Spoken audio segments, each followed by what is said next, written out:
Маршал Душек, здравствуйте. С вами Табар Хаджимурадова. Я приветствую всех, кто смотрит Новости 7 на канале Грозный. Все, что случилось за неделю. Еще много интересного в нашей программе. Итак, смотрите сегодня.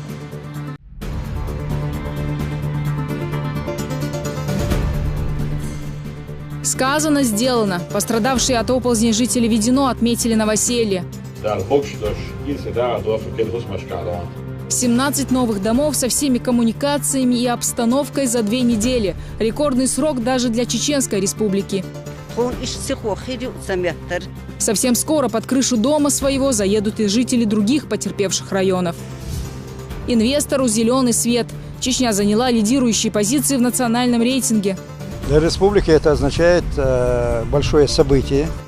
Наименьшее давление на бизнес, наибольшая привлекательность для вложений, как развивается предпринимательство и как реализуются инвестпроекты. Помним, День памяти и скорби отметили по всей стране. Мы собрались для того, чтобы отдать дань памяти погибших. 75-я годовщина начала Великой Отечественной, самой кровопролитной войны.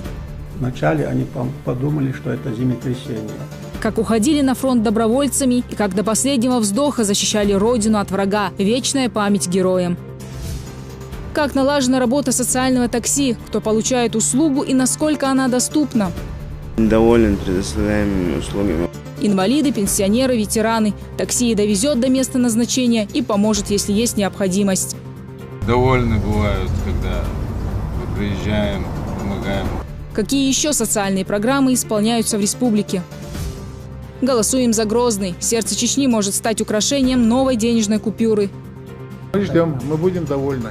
Россияне выбирают. Дизайн разработают с учетом их пожеланий. А как оставить сообщение? Кто попадет на деньги и когда можно будет потрогать горячие 200 и 2000 рублей?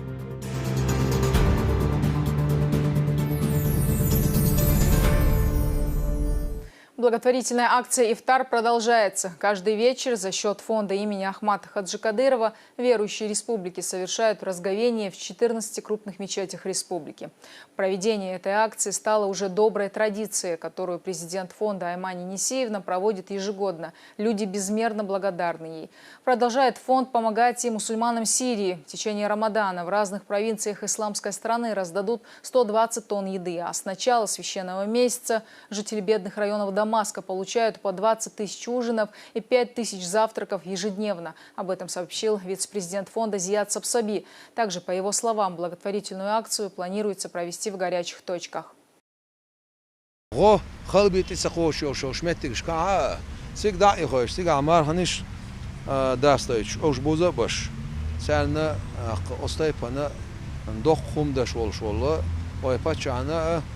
Ой, поймару Исину алейхиссалату. Ял мел хирбутсун док сагаду иза вайқоман бусубнахан. Қастин вайқомана бок яхкан бок остайпана бусубдинса мискашнагаса гилашнагаса бала болша қахюк швай пачахилар бусубнан яхкан буис. Сейчас идет последняя декада священного месяца Рамадан. Это время, когда Всевышний прощает грехи и одаривает верующих великой милостью. На этот период выпадает ночь предопределения Лайлатуль-Одр, которой в священном Коране посвящена даже целая сура. Все эти 10 ночей мусульманам желательно провести в богослужении, усердствовать в поклонении, делая дуа, совершая покаяние и зикр.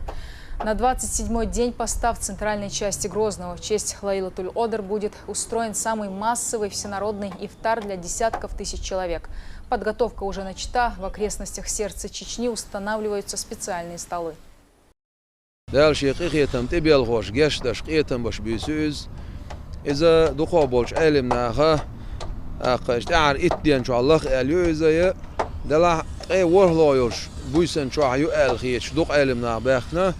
Сундера институт ворло бюса халхар число холиза первое число холиз пятница дадела и Сирию из-за с первого на второй ардухой и первый март дадела и Сирия ворло бюс хайулуш Сирию аха имар достуч хайнаха адел قرية تمسا الحمد لله ويبتشح قد سنة دوقش بركة Heinz wohin hagushol shol yerige ploshet she urmsh halbelsh besh wa belsh besh ta qomerdik ulkhol da porkhol da abyosh bol ok urmsh ka ha ezirnishka bolshna khanak mahdas ketchesh mettik shu na haberken khaz woqa jema zoda ber khiverk ويقام هاديا اشتا مارغا دوش خزع دعادش ويا قام ويفتشع ويقام ويبوصلنا يلشان أمت عليه الصلاة والسلام ديري شيء ديلي دي خديوش دعادش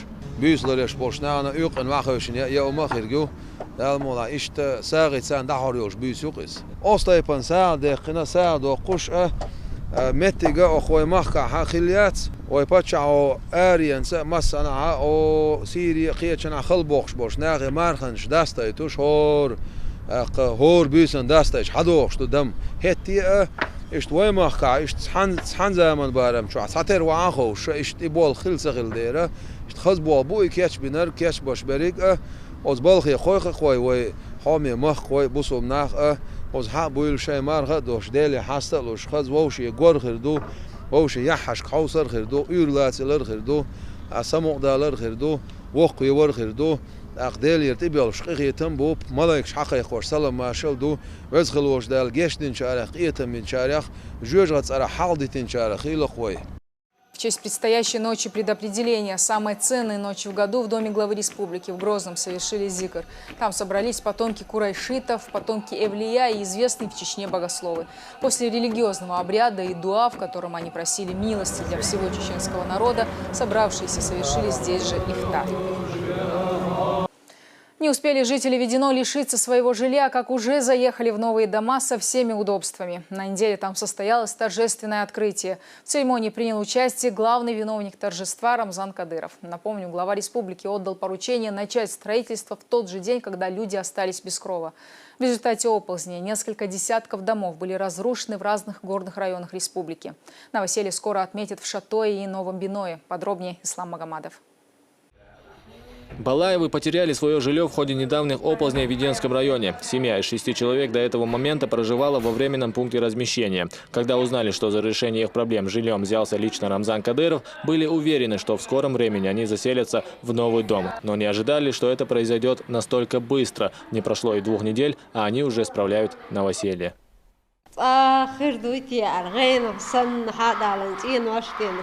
وخوشنتن دير رزق رم بوي بتشان ليرمي رمضان كديرنا تنان ماني نسينا دير رزق تان ويشخان وديش بوش دال عالش بوي شفيدي. Дома строились по принципу количества человек в семье. Как минимум 2 спальни, гостиная, кухня, ванные. Все комнаты обставлены новой мебелью. Каждому дому проведены необходимые коммуникации. Благоустроена территория вокруг дворов, в каждом из которых царит праздничная атмосфера.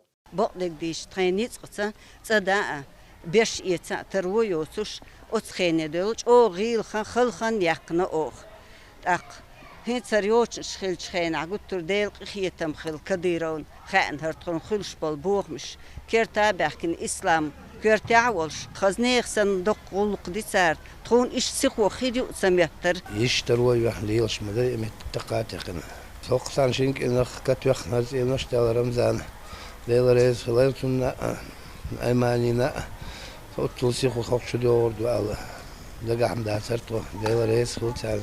Несмотря на минимальные сроки, работы выполнены на совесть, говорит в своем выступлении руководитель администрации главы и правительства Ислам Кадыров.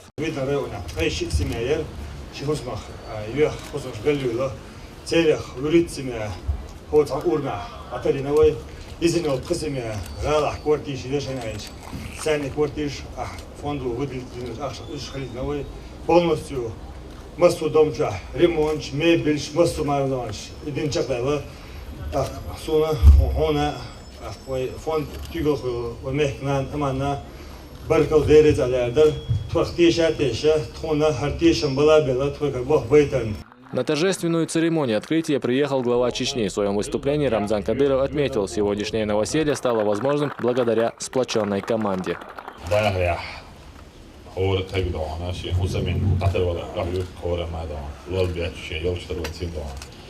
شداها خميس دل الجتش يعني دوانا يشوفوا قالوا على إيش دوانا إذا ضوء علامة خلو دلعم دوانا شجير دال شيوخ وإذا دال شو دوانا تول خش متاخي حسن خالج إيش أو بوك دل غيرنا بوك دوانا أتعلم دوانا Ahmad Hajina was the bandos, Okalechbish, Buchbish, way help bandos, way Marka, Dakwesen, Tavuchwat, the Horana, Donna, she, Sewati, she all of them back to the hit, the Donna, away, was more said, look with Donna, Sahara, tell the almost met the Daka, so the Donna, Ishmet Kilichi, Shaveli Ara, or the Donna, it's neerlism, Shalism, or Sandona, the Hutchler is but a ladonna, Dale the Hay, Halt the Ayushler. Bush hold on, waking a donna, Bush to Review and Skakel away some Donna Stack and walk by the Zin Schilder. I thought I'm hinting Donna, Kirsketch, just move the Labat Donna. Ключи и документы от 4-комнатных квартир в Грозном вручили и 5 семьям, пожелавшим переехать жить в столицу. А ответственный за строительство домов, руководитель администрации главы правительства Чечни Ислам Кадыров и гендиректор строительной компании Саламбек Центроев удостоены наград за добросовестный труд. Почетное звание «Заслуженный строитель Чеченской Республики» Кадырову Исламу Вакаевичу, руководитель администрации главы правительства Чеченской Республики. Награждается почетным знаком за трудовое отличие Центроев Сулембек Баудинович, генеральный директор Чеченстрой. Уже после официальной части Рамзан Кадыров осмотрел новые дома объединцев. Увиденным он остался доволен. А местная детвора по уже сложившейся традиции получила от главы республики подарки. Мальчики велосипеды, девочки мягкие игрушки. Оползни стали причиной того, что 22 семьи из 2 сел Веденского района остались без крыши над головой. Ждать выделения средств из федерального бюджета не стали, так как подготовка документации и бюрократические проволочки занимают много времени. Все расходы по возведению 17 домов взял на себя фонд имени первого президента Ахмата Хаджи Кадырова. Опасная ситуация еще сохраняется, подчеркнул Кадыров, но приняты все меры во избежание жертв и разрушений. Наши строители еще раз доказали, что они умеют строить. Продолжаются дожди. Это природное явление, на все волю Всевышнего. Мы должны бороться для того, чтобы не были больше, так скажем, разрушений дорог, газопроводы. Мы создали штаб, и штаб наш работает. Главное, я уверен, это человеческая жизнь. Главное, чтобы все мы живы и здоровы, а остальное все возможно восстановить или заново построить. Для этого мы и есть. Вся церемония затянулась до вечера. Настало время молитвы, а значит и разговения. Ифтар Рамзан Кадыров вместе с новоселами совершил прямо здесь, на улице, которая носит имя Аймани Кадыровой. Работа по возведению домов для пострадавших от оползней продолжается и в Шатойском районе. В ней задействовано более 500 рабочих и около 100 единиц спецтехники. Строители трудятся в 3 смены, отвлекаясь лишь на совершение обязательных молитв. Совершая инспекции по стройплощадкам, глава Чечни заехал и сюда. Рамзан Кадыров не упускает из виду ни одной мелочи.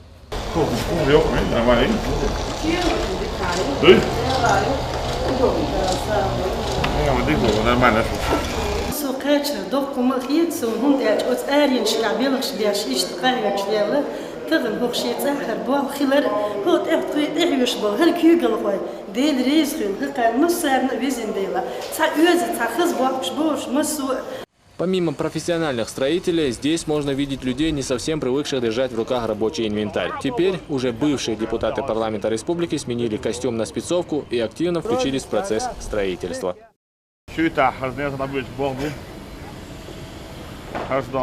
Безработный дом, до Теперь так вот собираю депутат там. Это алаба стоит, это логара дом. Да, элек диди дос, да, элек.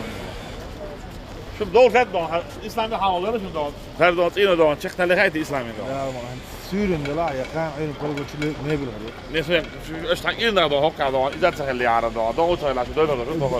Рабочие трудятся над возведением 30 домов. Каждый из них на момент сдачи будет заставлен мебелью. Пострадавшие от природной стихии жители смогут встретить праздник Ид-аль-Фитр в своем новом жилье.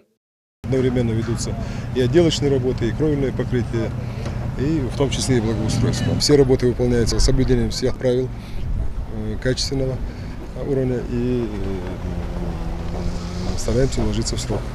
Также Рамзан Кадыров осмотрел трассу Шатой и Тумкали, на которой сошел грунт объемом до 2 миллионов кубометров. В результате было нарушено транспортное сообщение между несколькими населенными пунктами.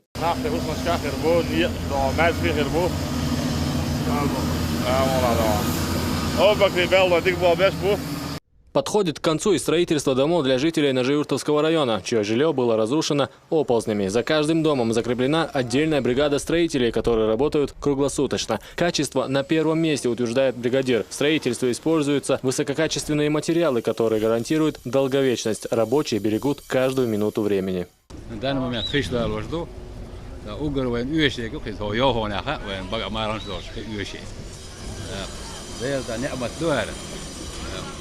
тогда иншна дечана мастана дересл ала луду катвах анах чубали чуболит катвах дах духта. В ближайшее время планируется завершить ремонтно-монтажные работы и асфальтирование улицы. Судя по темпу и настрою рабочих, нет сомнений, что уже в скором будущем пострадавшие семьи получат ключи от своих домов.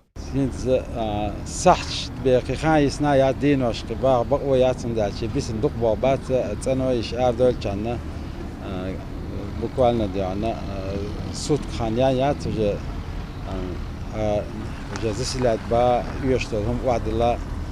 Между тем, строительные работы продолжаются и в Шаройском районе. В райцентре муниципалитета Химои планируется возвести сразу 3 социальных объекта. Это детский сад на 40 мест, районный дом культуры и больница. На этом объекте задействовано 20 рабочих. По словам каменщиков, единственная загвоздка – погодные условия. Но в такие дни они не упускают ни одной минуты.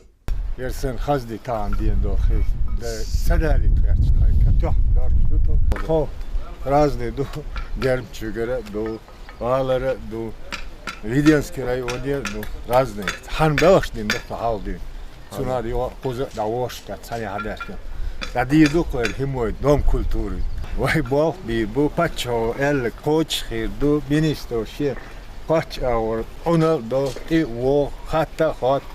Также в районе уже отремонтировано более 200 частных домовладений. Это замена кровли, окон и дверей, заборы. Идет строительство спортивных площадок. На этом месте в ближайшее время строители начнут копать траншею. Здесь по плану будет врачебная амбулатория. Ведется ремонт дорог. В некоторых местах идут буровые взрывные работы. Из-за погодных условий у нас есть перебои в работе, но несмотря на это, работа в этом направлении у нас продолжается. Здесь задействовано более 20 единиц специальной техники, более 200 рабочих ежедневно трудятся на разных объектах. Также на сегодняшний день заканчивается строительство и реконструкция в 7 мечетях нашего района.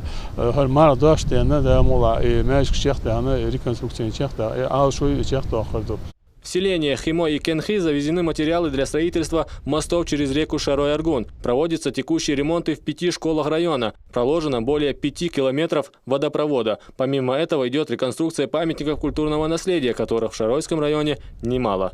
Ислам Магомадов, Руслан Яхьяев, Дауд Куруев. Новости 7. На неделе в Чечне с официальным визитом побывал заместитель начальника управления Российской Федерации по работе с обращениями граждан и организаций Алексей Михеев. Вместе с представителями правительства региона гость принял участие в приеме граждан, где выслушал проблемы жителей. После этого встретился с Рамзаном Кадыровым. По словам Михеева, в Чеченской Республике налажен конструктивный диалог между властью и обществом. Это видно невооруженным глазом. В завершение встречи гость преподнес главе Чечни памятный подарок. Подробнее о том, как налажена работа с обращениями граждан, в интервью нашей программе рассказал Арбит Тамаев. Человек, который уже не первый год работает с населением, их проблемы знает, как говорится, из первых уст. Тамаев возглавляет департамент по работе с обращениями граждан администрации главы и правительства Чечни. Разговор хотелось бы начать с вопроса о том, вообще, кто обращается в департамент, это какие категории граждан пишут к вам, кто обращается? В первую очередь, начиная наш диалог о работе, хотелось бы отметить, что работа с обращениями граждан в Чеченской Республике находится на особом трепетном контроле главы Чеченской Республики, так как он сам постоянно в живом общении с населением, проводит часто сходы граждан, встречи, также посредством социальных сетей, Инстаграм, Твиттер, ВКонтакте. Это в первую очередь помогает преодолеть какие-то бюрократические проволочки. Если говорить о категории граждан, за последнее время категория граждан, обращающихся в департамент, она значительно изменилась. Если раньше чаще всего обращались со своими насущными проблемами незащищенные слои населения, то есть сироты, инвалиды, ветераны, то сегодня наряду с простыми запросами граждан обращаются и интеллигенция республики, студенты, школьники, Также хочется отметить, что в последнее время часто обращаются жители других регионов Российской Федерации за пределами нашей страны. В основном это бывают просьбы помочь переехать в республику для дальнейшего проживания. Естественно, главная заслуга в этом это заслуга главы республики Рамзана Ахматовича Кадырова, его правильная политика, социально-экономическое положение в республике, которое мы достигли, конечно, на пути первого президента Чеченской Республики, героя России Ахмата Хаджи Кадырова. Да, Аллах обладается. То есть они хотят переехать к нам, в связи с чем это связано? Переехать, жить здесь, работать здесь. Это же не те люди, которые раньше жили здесь, уехали. Вообще это жители других субъектов. Это, конечно, в основном жители, которые никогда не проживали в Чеченской Республике. Они видят сегодняшнее положение в республике. Как сегодня многие изъявляют желание переехать, объясняя это социально-экономическим положением, также благоприятными условиями для ведения бизнеса, для проживания. И самое основное – это для воспитания, для достойного воспитания своих детей. А вот возвращаясь к тем, кто обращается из жителей республики, это в основном что это? Жалобы на кого-то или на действия каких-то лиц или служащих? Или это в большинстве своем какие-то просьбы о помощи в чем-то? Конечно, возвращаясь к нашим жителям нашей республики, которые обращаются, есть большая категория, кто просто обращается с пожеланиями главы республики, с какими-то предложениями. И, конечно же, есть и те, основная масса – это просьбы. Просьбы об улучшении жилищно-бытовых условий, просьбы об оказании материальной помощи. И вот это основные две просьбы, которые к нам поступают. Наряду с этим мы знаем, есть еще и проблема аферистов. То есть людей, которые обращаются в департамент, обращаются к главе республики, когда на самом деле выясняется, что у них в принципе все нормально. Как остро стоит эта проблема аферистов и как часто они обращаются, насколько это мешает реальной работе? Это проблема необоснованных обращений граждан. Она у нас действительно стоит остро. В первую очередь это, конечно, причина того, что глава республики, фонд Ахмата Хаджи Кадырова, во главе с президентом регионального общественного фонда Аймани Несиевной Кадырова, очень трепетно относятся к обращениям граждан. То, что они так реагируют, и оказывается реальная помощь. То есть не дожидаясь каких-то государственных, каких-то целевых программ, не дожидаясь каких-то бюджетных средств, моментально оказывается помощь экстренно в этом нуждающемуся. И из-за этого появилась вот эта вот проблема необоснованного обращения. Кто-то желает урвать какой-то счастливый билет за счет этого. Кто-то действительно бывает, что не знает свои права. То есть какая-то оценка правосознания в этом тоже присутствует. Люди, которые не знают компетенции органов, считают, что все вопросы, вот зачастую к нам бывает, что даже по элементарным вопросам каких-то справок, либо зачисления ребенка в детский садик, обращаются к главе республики. С этим у нас проводится огромная работа. И по поручению главы Чеченской Республики в мае этого года нами разработан и внедрен республиканский комплексный план по популяризации труда и искоренению иждивенчески настроенных из части населения нашей республики. А вот, например, поступило обращение разного рода, например, или помощь в лечении нужна, да, или же улучшение жилищных условий. Какие шаги по реализации или по исполнению этого обращения? Как проверяется, кто выезжает на место, чтобы широкий круг людей знал, как это все происходит? Конечно, сам процесс рассмотрения обращения это зависит от тематики, с какой тематикой, с каким вопросом человек обратился. Например, если вопрос улучшения жилищно-бытовых условий, в первую очередь делается запрос в орган местного самоуправления, то есть в администрацию района. Мы у них затребуем акт обследования жилищно-бытовых условий данной семьи с приложением фотографий, оказанной ранее помощи, состав семьи, то есть все вопросы, все, что связано с этой семьей, а также все вопросы, отраженные в обращении, подтверждаются ли они.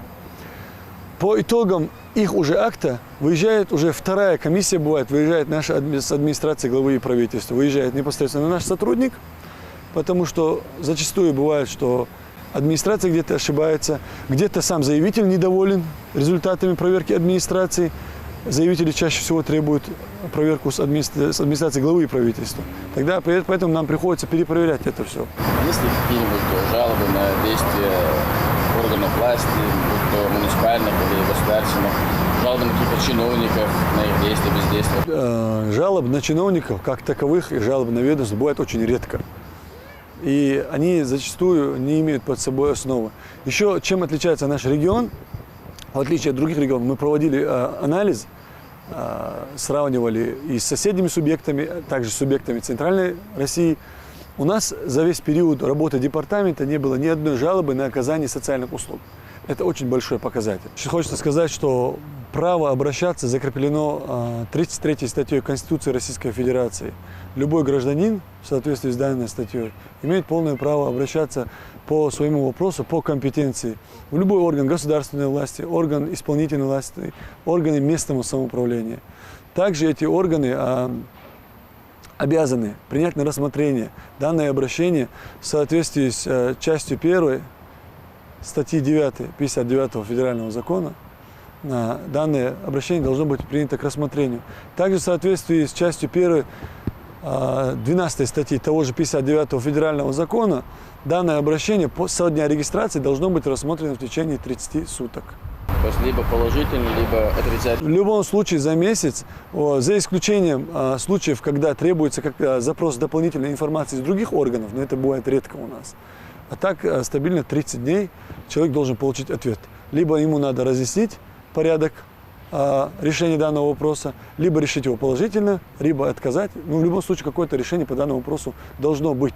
Если человек не получил ответ, он имеет полное право делать запрос. Либо в высший орган исполнительной власти, в правительство, в администрацию главы правительства, жаловаться на бездействие чиновников на местах. Либо делать сам запрос к ним. В любом случае это им право, которое дано федеральным законом, Конституцией, и мы обязаны его защищать. Есть еще возможность обратиться в наш отдел по приему граждан. Он находится на входе в правительство, там ведется в рабочее время, постоянно ведется прием граждан, запись граждан, прием заявлений, консультация. То есть человек может туда прийти и получить полную необходимую информацию, и уже более оперативно, я думаю, получится решить его проблему. В оперативном решении хотелось бы отметить огромную заслугу фонда имени первого президента, героя России Ахмата Хаджи Кадырова, Алгазут Кобал Дойцун, президентом фонда Эймани Несиевна Кадырова, Саа Дойцун Мелдештег. На самом деле поставлена очень четкая система в самом фонде. У людей не бывает необходимости приходить к нам, так как фонд уже на месте решает проблемы. И человек уже получается, что более оперативно может решить свою проблему, обратившись напрямую в фонд. Но также есть возможность обратиться к нам. У нас, то есть, практически одной работой мы занимаемся. Спасибо, что нашли время, ответили на наш вопрос. Удачи в вашей нелегкой работе. Спасибо, далее, чтобы... Условия для бизнеса в Чечне признаны лучшими. Наша республика заняла первое место на Кавказе в национальном рейтинге инвестиционного климата как регион с наименьшим давлением на бизнес. Итоги исследования были озвучены на Международном экономическом форуме в Санкт-Петербурге. В общем же рейтинге Чечня занимает 14 место. Это очень хороший показатель, если учесть, что регион после военных действий начал все с нуля. Всего за каких-то 10 лет Чеченская республика из горячей точки превратилась в один из самых процветающих регионов страны. Сегодня инвесторы из разных уголков мира готовы вкладывать средства в любую отрасль чеченской экономики, рассказывает Марьям Керимова. В Чеченской республике самые благоприятные условия для ведения бизнеса. Об этом охотно рассказывают и сами предприниматели. Ахмед Вахабов начал работу юристом-консультантом в одной из крупных торговых фирм республики еще 10 лет назад. В то время, вспоминает он, поставщики к поствоенному региону относились настороженно. Сегодня десятки известных компаний заявляют желание сотрудничать. В данное время проще простого, можно сказать, вести бизнес в Чеченской республике. Почему? Потому что с нами сейчас заключают договора, несмотря на то, что и кризис, несмотря на... и даже хотят идти к нам, хотят связываться с нами. Когда они видят, как у нас строится, когда у нас все восстанавливается, тогда они уже становятся уверены, и они становятся нашими партнерами. Хороший спрос и широкий ассортимент продукции позволяют увеличивать торговые площади, создавая таким образом сотни рабочих мест. Я узнала, что открывается торговый центр. Пришла, заполнила анкету, то есть провели собеседование, мне понравилось, меня взяли. Очень интересно работать с покупателями, то есть помочь в чем-то, подобрать что-то, проконсультировать. По развитию малого и среднего бизнеса Чечня вышла на новый уровень. Об этом говорит и то, что республика в 20-ке лучших регионов России по итогам национального рейтинга инвестиционного климата в 2016 году. Результаты были объявлены на Петербургском международном экономическом форуме. Чеченская республика заняла 14 место. Этому событию предшествовала масштабная работа правительства и экспертной группы по внедрению инвестиционного стандарта, который был разработан Агентством стратегических инициатив. Результатом стало привлечение 62 миллиардов рублей, реализация 134 инвестиционных проектов, организация 3000 рабочих мест. И это только за 2015 год. Для инвестора наш инвестиционный климат, он благоприятен, комфортен.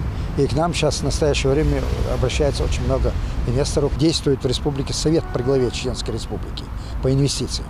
Создано агентство по инвестициям. Значит, проектный офис, который обобщает и внедряет лучшие практики инвестиционной деятельности.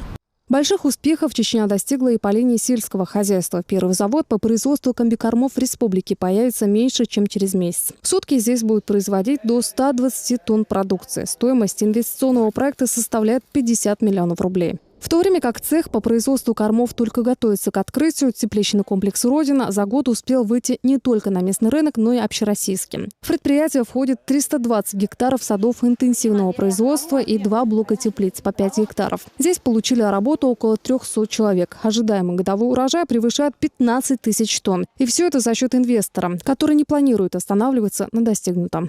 Мы увеличиваем объемы производства, также сажаются у нас в этом году уже только что закончилась посадка 50 гектаров сливы и ведется строительство нового технологического тепличного комплекса на площади 20 гектаров. Что подразумевает собой, что уже на зимний период 2016 года у нас процесс тепличного производства будет увеличен в 2 раза.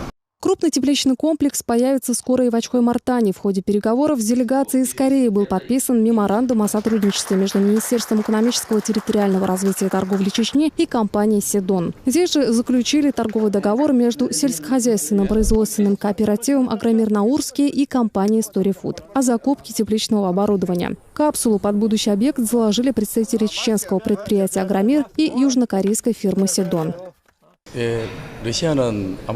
Корейские предприятия считают, что для них сейчас появился хороший шанс завоевать новые ниши. Не такой был активный обмен между Россией и Кореей до настоящего времени, но сам я, столкнувшись с Россией, считаю, что здесь очень большое население, очень огромные площади, особенно я, как человек, который занимается сельским хозяйством, должен отметить, что очень плодородная, хорошая почва на территории России, поэтому я думаю, что созданы очень хорошие условия для совместной работы, для совместного сотрудничества. Стоимость проекта оценивается в $3 миллиона. На 10 гектарах будут выращивать томаты, огурцы и клубнику. Планируется, что уже в декабре этого года теплица заработает частично, а на всю мощность предприятие выйдет уже в августе 2017 года. Трудовой ресурс, который есть в Наурском районе, он у нас практически задействован. У нас сейчас нехватка рабочих рук. Это один момент. Второй момент. Здесь все-таки овощеводческие традиции в Очхой-Мартанском районе. И в частности, издавна, со времен Советского Союза еще занимались достаточно успешно. Томаты были кругом консервные заводы. Это Асиновский консервный, Самошкинский консервный завод. Сегодня в Чечне десятки представителей крупных отечественных и зарубежных фирм и фондов, желающих вложить средства в самые разные отрасли. Начиная от экономики и заканчивая медициной. Стоимость уже сформированного инвестиционного портфеля превышает 261 миллиард рублей. Начато строительство ТЭС на 440 мегаватт с объемом инвестиций 45,2 миллиарда рублей. Ведутся работы на объектах Ведучи, комплекса Башня Ахмат, инновационного технопарка Казбек и многих других. Инвесторы из Объединенных Арабских Эмиратов завершают строительство гостиничного комплекса «Канвас». Проектируется Международный университет. Успешно реализуемые уже запущенные проекты являются ярким показателем благоприятного климата для ведения бизнеса в Чечне. Из субъектов Северокавказского федерального округа наша республика единственная вошла в 20-ку лучших регионов России. А по некоторым показателям стала и лидером, в том числе по снижению административного давления на бизнес, что главным образом способствует притоку капитала, экономическому росту и повышению качества жизни населения. Мария Керимова, Магомед Сулейманов, Дауд Куруев, Новости 7. Глава республики посетил на неделе зиярат Хайди Кишиевой, матери шейха Кунт Хаджи Кишиева, да будет возвышена его святость в Эртона. Здесь глава республики вместе с соратниками сделал дуа, прося милости Всевышнего всей мусульманской умме. Также Рамзан Кадыров выпил из источника, появление которого верующие связывают с именем великого шейха. Почитаемый верующими зиярат находится высоко в горах, в красивом и живописном месте. Практически круглый год сюда совершают паломничество тысячи верующих из самых разных уголков страны и зарубежья. Далее в нашей программе.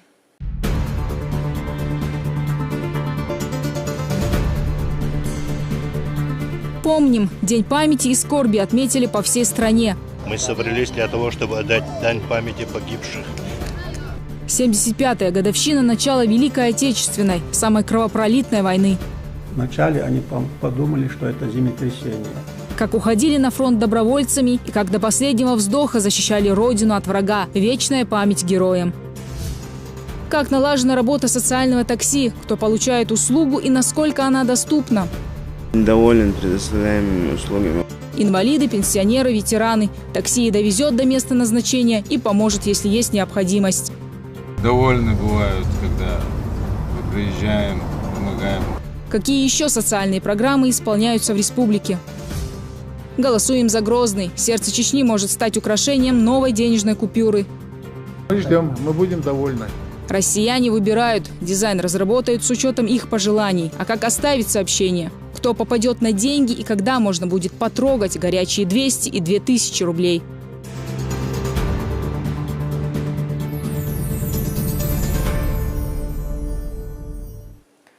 На неделе в Чечне состоялись похороны известного спортсмена, первого в истории республики обладателя олимпийской медали, кавалера ордена Кадырова Адлана Вараева.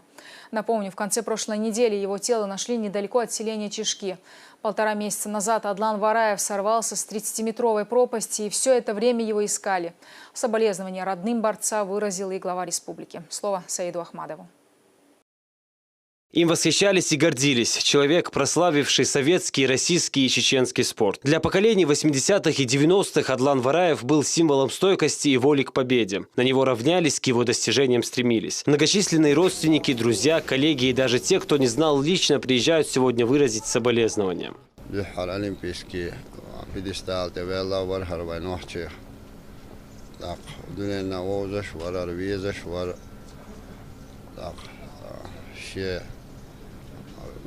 بيزل خوو قميصا وشاو يجريبو يبقى شيء نخبو قير طانا وغومنا ومحكنا تبين بوكسين جتنبو ويا أم ديكتيا قيش يحيوس ديكتيا قتلال وش شيء دنيا وياش خنها واخولا ديكتيا وولي وشا سبورتسمان الله وشو عدلا ورايا دقلنا دالا ولي دالا. Также свои соболезнования выразил и президент Федерации спортивной борьбы России. Он отметил, что Вараев внес огромный вклад в развитие и популяризацию спорта в Чечне. Эта потеря ощутима в каждом уголке страны, подчеркивает Михаил Геразиевич. Страшное известие уже окончательно получили вчера. Совершенно был открытый, жизнерадостный, оптимистичный человек. Да, у него фактически отняли золото Олимпийских игр. Я не помню случая, когда бы он извергал какие-то гневные слова или эпитеты в адрес судей. Он мог понять и сопереживать. Это самое главное. Совершенно открытый и светлый человек, которых сегодня в жизни, к сожалению, так нам не хватает всех. Новость о том, что первый вице-президент Федерации спортивной борьбы России сорвался в пропасть, мгновенно облетела всю страну. В попытке сфотографировать себя на фоне природы он упал в реку с высоты более 30 метров. Поиски Вараева не прекращались, даже несмотря на плохие погодные условия. В операции участвовали спасатели, полицейские и волонтеры. В общей сложности более 600 человек.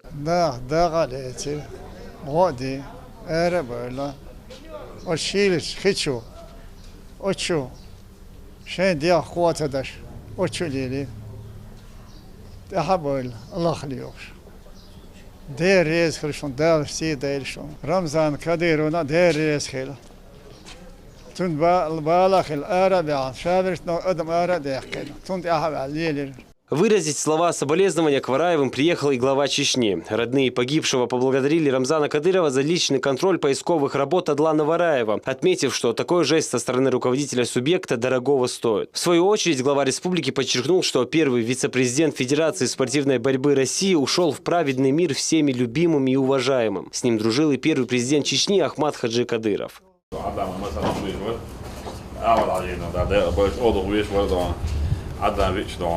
Olsa många håller starkt, kommer så då att hon då när bizem bosh adlan då att bizem då det där då att barnen ska då det så på det nu så då.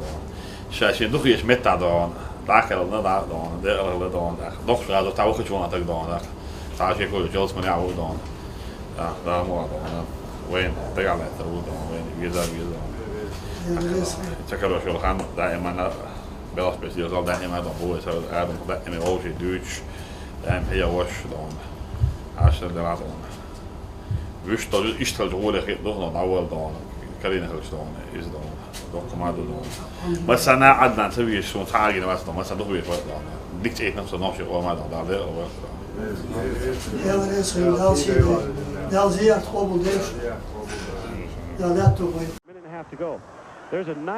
Его называли живой легендой. Кавалер ордена Кадырова стал первым чеченцем, завоевавшим медаль Олимпиады. На играх 1988 года в Сеуле стал обладателем серебряной награды в соревнованиях по вольной борьбе. Вараев – чемпион мира 1987-го, серебряный призер чемпионата мира 1986-го. Те, кто знали Адлана Вараева, отзываются о нем как о человеке с большим сердцем. В памяти людей он останется как достойный сын народа.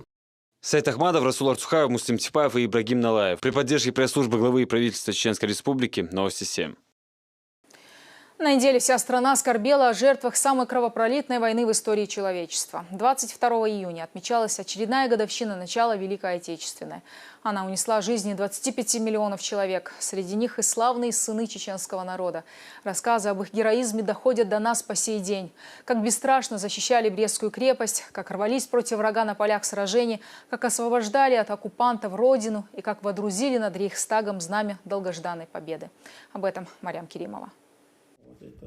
Асланбек Гайтукаев с гордостью демонстрирует одну из сохранившихся фронтовых фотографий своего дяди. В ряды советской армии уроженец села Ишху-Юрт Али Гайтукаев был призван в 19 лет. Службу проходил в Бресте в рядах 455-го стрелкового полка, где 22 июня 1941 года его и еще несколько тысяч солдат застала Великая Отечественная война. От неожиданности было трудно связаться друг с другом, с командиром. Люди спали, а это все на границе. Вот это негативно все, конечно, сказывалось на организации противодействия или защиты обороны крепости. В начале Великой Отечественной войны в числе других бойцов своего полка, выполняя приказ о выходе из крепости и занятии позиции для обороны в городе Бресте, он пытался покинуть крепость. Выбегая из казармы, он встретил младшего лейтенанта, который приказал ему уничтожить штабные документы.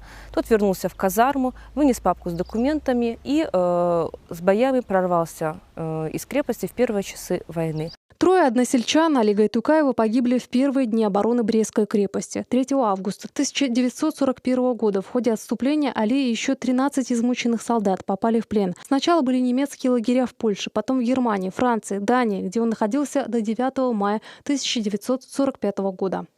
Когда наступил День Победы, их вернули на родину, только потом он узнал, что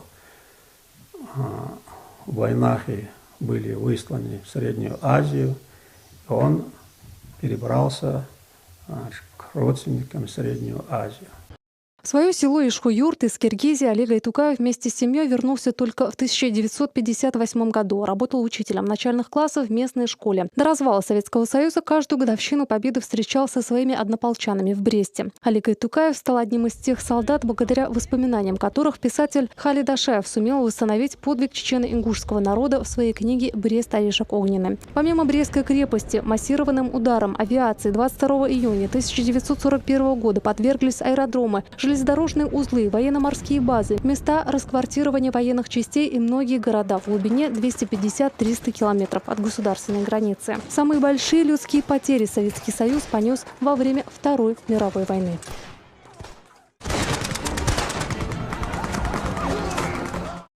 В День памяти и скорби по всей стране прошла торжественная акция «Свеча памяти». В Грозном на площади перед мэрией собравшиеся зажгли 1418 свечей, каждая из которых символизирует один день войны, образовав слово «помним». В флешмобе приняли участие представители мэрии, активисты молодежных общественно-патриотических движений, школьники и горожане.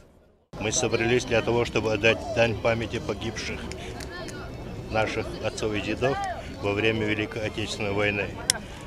Почетными гостями стали ветераны Великой Отечественной войны. Присутствующие почтили память погибших минутой молчания. Затем возложили цветы к стеле города воинской славы. А в завершение выпустили сотни воздушных шаров. Наряду с акцией «Свеча памяти» по Чечне во всех районах прошла и вахта памяти. В знак благодарности советскому солдату в ней приняли участие юные суворовцы и школьники. С 6 часов утра, сменяя друг друга, юноши и девушки до полуночи стояли в почетном карауле у вечного огня. Данная акция у нас цель и задача – это патриотическое воспитание подрастающего поколения, показать всем, что мы помним и любим наших ветеранов, чтим память. В мемориальном комплексе «Аллеи славы» также организовали выставку, посвященную Дню памяти и скорби. Подвиг героев, принявших участие в борьбе с фашистами, вспоминали представители общественности вместе с сотрудниками Народного фронта и МЧС. Они возложили цветы к памятнику пожарным, погибшим при тушении возгораний после налета немецкой авиации на Грозный в октябре 1942 года. Мария Керимова, Давид Куроев, Новости 7. Социальное такси пользуется все большей популярностью среди незащищенных слоев общества. Эта услуга заработала в Чечне год назад и значительно облегчила жизнь инвалидам и пожилым людям. Такси не только отвозит их до места назначения, но и помогает, если есть необходимость. Это всего лишь часть большой программы, призванной улучшить условия жизни самой уязвимой категории граждан. Подробнее Лейла Наврузова. Алло, диктую. Служба социальное такси, здравствуйте. Да, хорошо. А куда вам нужно поехать? Хорошо. Таких звонков у службы «Социальное такси» каждый день бывает немало. Услуга предназначена для доступа граждан с ограниченными возможностями к социально значимым объектам. Пользоваться ею могут также ветераны и лица старше 80 лет. Работает тут почти как в обычном таксопарке, но тарифы для клиентов другие. Служба социальное такси создана благодаря главе нашей республики Рамзана Ахматовича. Социальное такси оказывает услуги инвалидам первый, второй, третий, всех групп. У нас свои тарифы. Инвалид, который стоит на учете в кассационном центре, у него на километр расстояния 9 рублей 12 копеек. Инвалида, который не стоит на учете, 13 рублей на километр. Для перевозки льготной категории граждан на линии работают 20 новых машин со всеми удобствами. Водители, конечно, не новички за рулем, все со стажем работы. Каждый из них хорошо знает инструкцию по отношению к пассажирам, так как они у них особенные. Как заказ, мы выезжаем на заказ, забираем инвалидов. Если у него нету помощников, мы помогаем сесть в машину. Если коляска, положить коляску, взять коляску с машины. Посадить в коляску, высадить с коляски, с машины. Адам Бетирсултанов, несмотря на свой недуг, которым он страдает с детства, человек целеустремленный, ничуть не отстает от своих сверстников. Он студент нефтяного университета. О том, что есть такие услуги, молодой человек узнал из соцсетей. До сих пор он ездил на обычном такси, что не всегда бывало удобно. Я учусь в школе арабских языков, там изучаю язык туда, потом в бассейн, и бывает иногда, что некому отвезти, бывает в нефтяной университет, туда тоже иногда. Очень доволен предоставляемыми услугами. Во-первых, цена нам дешевле, чем обычное такси. Во-вторых, часто сталкиваюсь с такой проблемой, что машины, которые приезжают, в них коляска не вмещается. То есть у них обычно базовый газовый баллон или багажник маленький. А в машину, которая предоставляется в этой службе, спокойно вмещается багажник. И еще, если со мной рядом нет сопровождающего, мне водители всегда помогают и зайти в помещение и обратно выйти оттуда. В Министерстве труда, занятости и социального развития созданы программы для организации обслуживания нуждающихся жителей республики. Туда входят стационарные и нестационарные учреждения. По всем этим программам ведется работа. Одна из них – пункт раздачи технических средств. Центр находится в Аргуне. Сюда приезжают люди со всей республики, получают необходимую помощь. Мы предоставляем во временное пользование технические средства для пожилых граждан и инвалидов. У нас всего их 18 наименований при поступлении было. На данный момент у нас в наличии на сегодняшний день 15 наименований, за исключением трости и коляски розаны. Они продолжают ими пользоваться. Раздаются они во временное пользование на бесплатной основе на 6 месяцев. По истечении этого времени продлевается срок договора, и дальше человек продолжает ими пользоваться. Перечень современных средств и предметов ухода за пожилыми гражданами и инвалидами, которые выдают соцработники, входят инвалидные кресла, костыли, ходунки и многое другое. Все это облегчает передвижение и помогает адаптироваться в обычной среде. Такую помощь получила и жительница Аргуна Тамара Эсмурзаева. Женщина долгие годы болеет и не может самостоятельно передвигаться. Дали коляску, по комнате я хожу с моей болячкой. 4 года лежала, они дали, я хоть сидеть начала. Без нее я вообще ничего не смогла бы сделать. Программ много, и с каждым разом их становится все больше. Как говорят в Министерстве труда, по мере необходимости внедряются новые методы помощи для социально незащищенных слоев населения.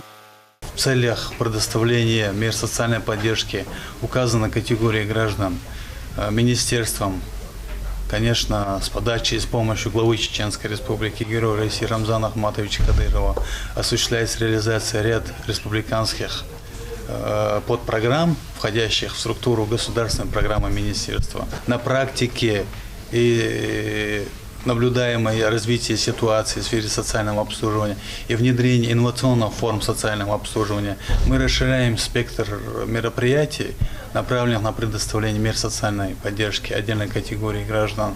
Комплексный центр социального обслуживания населения активно ведет работу на местах. В каждом районе свои подопечные. Зайнаб Эльбаздукаева 39-го года рождения. Сама еле передвигается по дому. На помощь к одинокой женщине всегда приходят социальные работники. До наступления мусульманского праздника решили в ее доме провести ремонт.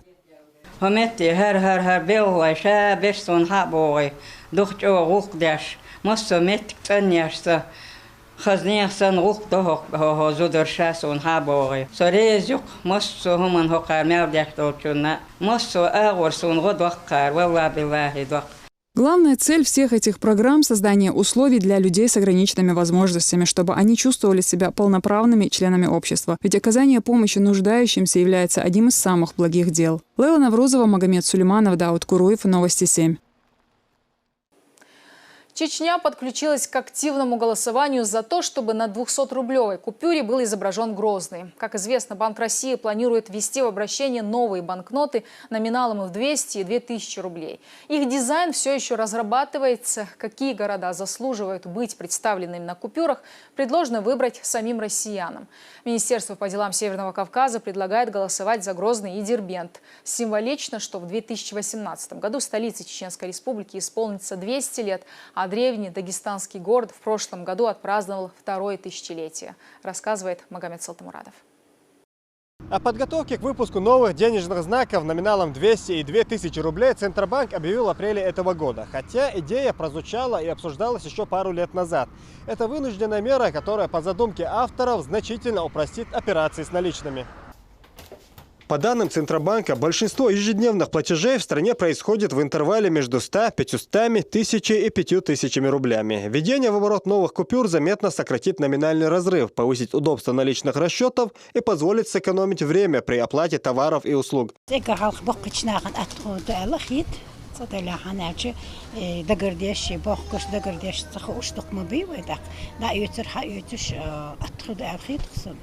Традиционно на российских купюрах изображаются символы различных регионов страны. Дизайн новых банкнот решено определить путем общественного обсуждения. Учитывая это, некоторые субъекты уже выдвинули свои кандидатуры на это почетное место, в том числе Грозный и Дербент. Идею поддержало Министерство Российской Федерации по делам Северного Кавказа. Данная инициатива является своевременной и необходимой для продолжения формирования позитивного имиджа городов региона. Дербент – это музей многовековой истории под открытым небом. Его уникальность признана на международном уровне, а цитадель на Рынкала внесена в число памятников мировой культуры, охраняемых ЮНЕСКО. Грозный также по праву может претендовать на изображение на денежных знаках России как символ возрождения и процветания нашей страны. С учетом того, что согласно указам президента России Владимира Владимировича Путина, празднование 2000-летия города Дербент продлится до 2018 года, а празднование 200-летнего юбилея Грозного пройдет в 2018 году, появление к этому моменту новых купюр с изображением Дербента и Грозного будет очень символично.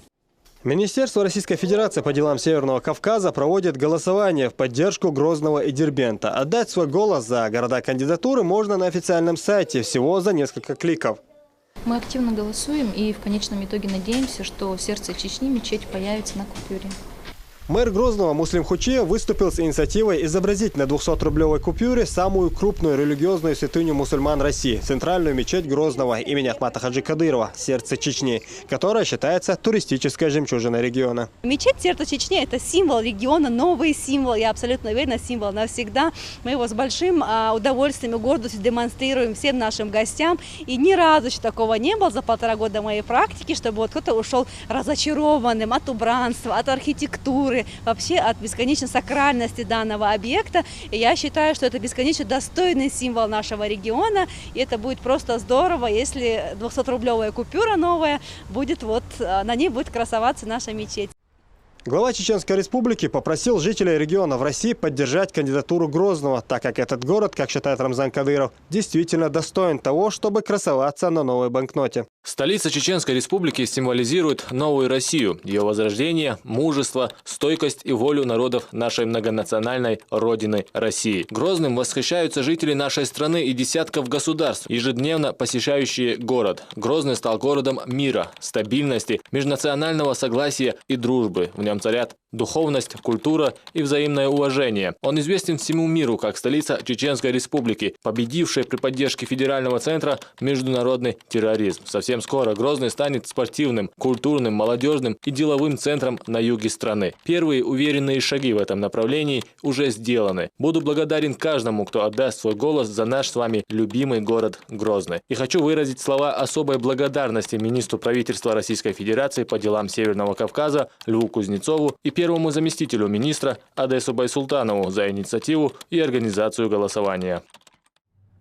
На денежных купюрах страны символы Чеченской Республики впервые появились в 2010 году, когда монетный двор отчеканил 100 тысяч экземпляров 10-рублевых монет с гербом Грозного. Сейчас в обороте их практически невозможно встретить. Год назад, когда Грозный вошел в список городов воинской славы, в обращение вошли новые 10-рублевые монеты, которые все еще встречаются. Россия приняла наш народ в семью своих народов и даже удосужилась изобразить нашу символику на своих монетах. Народ встретил с удовольствием, я даже не побоюсь сказать, с ликованием. Все ходили друг другу, показывали монеты, сообщали друг другу. Вот вышла российская монета, посвященная Чеченской Республике. Все были очень довольны. С юных лет Альви Муцаев собирает денежные знаки. Гордостью коллекции является памятная монета с изображением мечети «Сердце Чечни», которая по итогам всероссийского конкурса «Россия-10» в 2013 году признана одним из 10 визуальных символов России. Выпущено всего лишь 500 экземпляров. Пришлось немало потрудиться, чтобы заполучить ее. На деньгах метрополии, будем говорить, как есть, чтобы были изображены достопримечательности своей колонии. Это явление вообще не присуще для России. Это будет удивительный факт и радостно для нас, что нас так уважают, так принимают. Новые номиналы денежных знаков Банк России в последний раз выпустил в 2009 году, когда в обороте появилась 10-рублевая монета. В прошлом году инициативная группа предложила Центробанку изготовить 2000-ю купюру с изображением Владивостока, а в 2014 году виноделы Крыма выступали за то, чтобы выпустили 200-рублевую купюру. Россиян, что желает видеть символы родных городов на денежных единицах страны, сегодня еще больше. Некоторые предлагают даже готовый дизайн. Кому повезет больше, пока неизвестно. Хотя, честно говоря, мечеть сердца Чечни на 200-рублевой купюре смотрится весьма неплохо. Магомед Салтмурада, Руслан Яхяев и Дауд Куруев. Новости 7. На этом все. Смотрите нас в следующее воскресенье. Мы расскажем вам о самых важных и интересных событиях. Спасибо, что были с нами. Ади Келши.